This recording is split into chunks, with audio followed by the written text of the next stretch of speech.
నమస్తే, నేను మీ జరం టీవీ శంకర్. బీఆర్ఎస్ ఎమ్మెల్యేలు మొత్తం 39 మంది గెలిచిర్రు. ఒక్కొక్కరు బీఆర్ఎస్ పార్టీని వదిలేసి కాంగ్రెస్ పార్టీలోకి పోతున్నారు. 39 ఎమ్మెల్యేలు కాస్త 33 మందికే మిగిలిర్రు. ఈ తరుణంలో కేసీఆర్ ఏం చేయాలని ఆలోచించి ఆ ఉన్న ఎమ్మెల్యేలతోటి ఈరోజు ఒక అత్యవసర మీటింగ్ ఏర్పాటు చేసిండు. దానికి రాకుండా ఒక బీఆర్ఎస్ పార్టీకి చెందినటువంటి ఎమ్మెల్యే ఢిల్లీలో ప్రత్యక్షమయ్యిండు.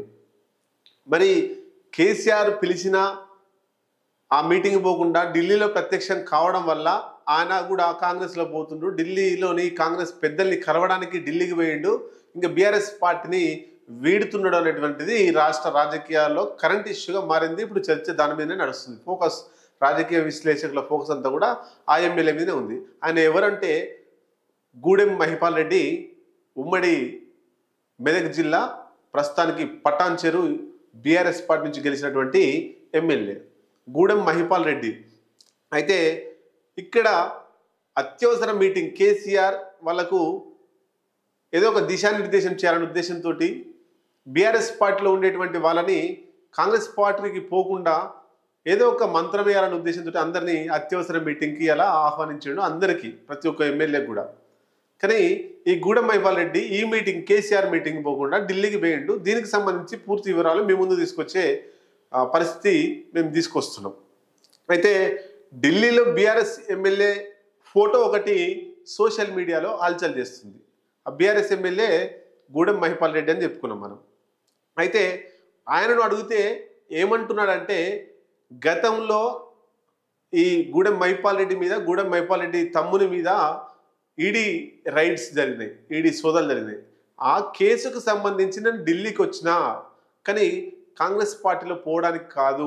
అట్లాగే బీఆర్ఎస్ అత్యవసర మీటింగ్కు కేసీఆర్ నన్ను పిలవలేదు, నాకు ఎలాంటి సమాచారం లేదని చెప్పుకొస్తున్నాడు.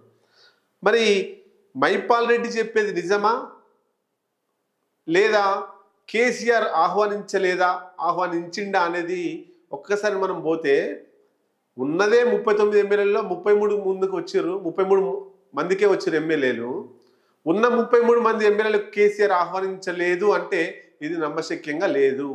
కేసీఆర్ ఆహ్వానించిన, కేసీఆర్ నుండి తప్పించకపోవడం కోసం కేసీఆర్ దగ్గరికి పోతే ఏదో ఒక మాయ వేసి, ఏదో ఒక మంత్రం వేసి ఉన్న 33 మందిని పోకుండా చూసే ఆలోచనలో కనబడుతుంది. కాబట్టి ఆ కేసీఆర్ పిలిచినటువంటి మీటింగ్కు పోతే ఇంకా బీఆర్ఎస్ పార్టీని వీడే అవకాశాలు ఉండవేమో, కాంగ్రెస్ పార్టీలకు పోవడానికి నాకు అవకాశం లభించదని చెప్పేసి నన్ను పిలవలేదు, నాకు సమాచారం అందలేదు అని చెప్పేసి నేను ఢిల్లీకి పోయిండు. ఢిల్లీకి ఎందుకు పోయిండు? ఈడీ రైట్స్ జరిగినాయి, లాయర్ నిరంజన్ రెడ్డితో చర్చించడానికి నేను పోయినా అంటున్నాడు. లాయర్తో నిజంగా చర్చించడానికి పోతే ఫోన్లు ఉన్నాయి, లాయర్ ఇక్కడికి రావచ్చు, లేదా ఎమ్మెల్యేకి సంబంధించిన వాళ్ళు ఇంకెవరైనా పోయి నిరంజన్ రెడ్డితో చర్చించే అవకాశం ఉంటుంది.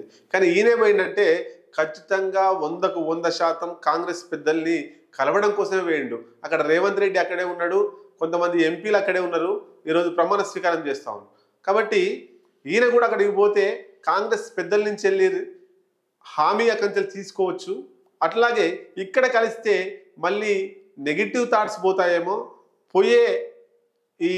అంటే ఇప్పుడు పోతే కేసీఆర్ ఆపుతాడేమో, మళ్ళీ వచ్చి బుజ్జగిస్తారేమో బీఆర్ఎస్ నేతలు, ఎవరికి అవకాశం ఇవ్వద్దనే ఢిల్లీకి వెళ్ళిపోయాడు. అయితే ఇక్కడ కేసీఆర్ అత్యవసర మీటింగ్ పెట్టి ఈయనను పిలవలేదు అనేది మనకు అది నమ్మశక్యంగా లేదని చెప్పుకున్నాం.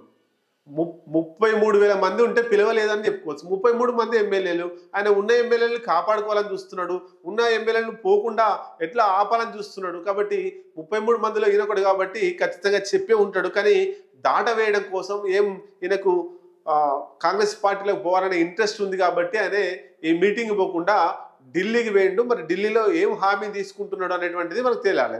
హైదరాబాద్ సంబంధించిన కాంగ్రెస్ పార్టీ ఎమ్మెల్యేలు లేరు కాబట్టి ఒక్కొక్కరిని తీసుకుంటున్నారు. దానం నాగేందర్ తీసుకున్నారు, అట్లాగే ఇప్పుడు ఈయనే గూడెం మహిపాల్ రెడ్డిని తీసుకునే అవకాశం ఉంటుంది. గ్రేటర్ హైదరాబాద్ పరిధిలో ఉండేటువంటి చాలా మందిని, చుట్టుపక్కల ఉండేటువంటి ఎమ్మెల్యేలు చాలా మందిని కాంగ్రెస్ పార్టీని లోకి బీఆర్ఎస్ నుండి తీసుకునే ఆలోచనలో రేవంత్ రెడ్డి ఉండే. ఎందుకంటే రాబోయే ఎలక్షన్లలో ఏ జిల్లాలో కాంగ్రెస్ పార్టీ తక్కువ గెలిచింది అక్కడ రేవంత్ రెడ్డి ఫోకస్ పెట్టాడు.